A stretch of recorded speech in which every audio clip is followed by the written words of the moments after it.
Merci, chers collègues, pour les démocrates, Delphine Lingman. Merci Madame la Présidente, Madame la Ministre. Tout d'abord, je vous remercie au nom du groupe démocrate de votre présence parmi nous aujourd'hui et de vos propos liminaires engagés. Vous avez évoqué les femmes et les sciences à l'aune de la montée de l'intelligence artificielle et ce sera aussi le sujet de mon intervention. Alors en France aujourd'hui, les formations techniques, scientifiques, numériques, quel que soit le niveau d'études, ont le taux de féminisation le plus faible de l'enseignement.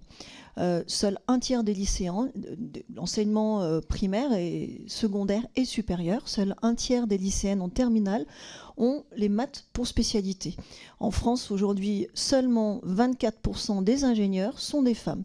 Alors cette non-parité qui semble inéluctable puisque cette proportion stagne depuis 10 ans.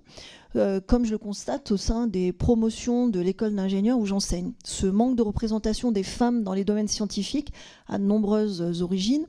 Nous n'allons pas revenir sur toutes, mais au premier lieu desquelles il y a la culture populaire, les interactions et les attentes sociales qui véhiculent autant de stéréotypes. En effet, quand une jeune femme exprime un intérêt pour les sciences, elle est susceptible de ne pas recevoir le même soutien qu'un garçon de la part de sa famille, de ses pairs ou de ses enseignants, entravant ainsi la confiance en elle, sa confiance en elle et sa persévérance dans ces domaines.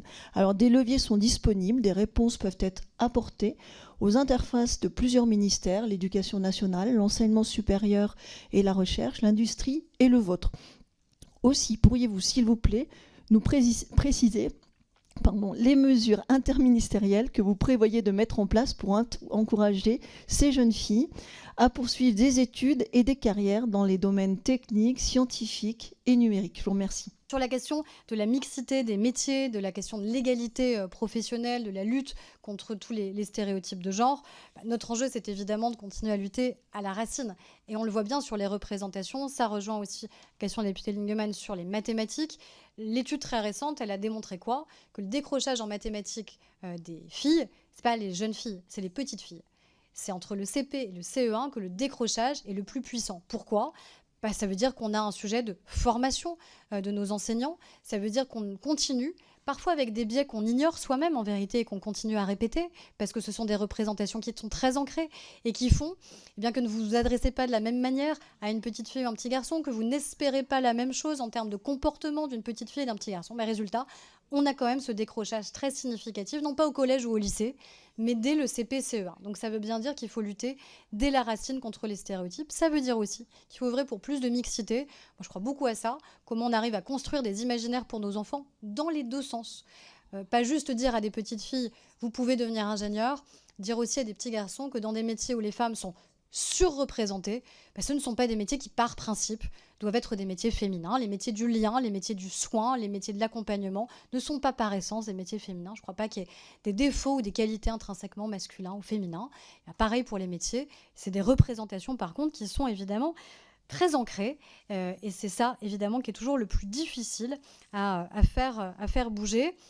Sur la question notamment des métiers scientifiques, métiers du numérique, les entreprises s'engagent parce qu'elles voient bien que de toute façon, c'est un vivier dont elles sont en train de se couper. Sinon, on ne peut pas vouloir réindustrialiser la France, on ne peut pas vouloir être tête de pont sur la cybersécurité, sur l'intelligence artificielle, si déjà on se coupe d'un vivier de 50% de la population. Donc c'est un enjeu stratégique pour nos propres entreprises. C'est un enjeu évidemment d'égalité entre les femmes et les hommes.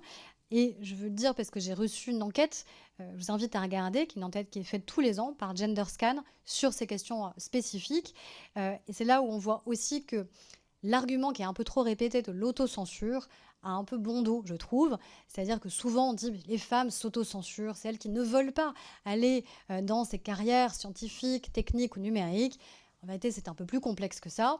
40% des femmes dans cette étude GenderScan qui disent s'être engagées dans des études scientifiques disent l'avoir fait contre l'avis de leur propre famille ou parfois même de leurs enseignants. Donc ça veut dire qu'elles ont lutté, non pas contre elles-mêmes, mais contre les représentations que la société se faisait des métiers dans lesquels elles pouvaient ou pas s'insérer. Et je crois que là aussi, on a intérêt à bouger un peu les représentations.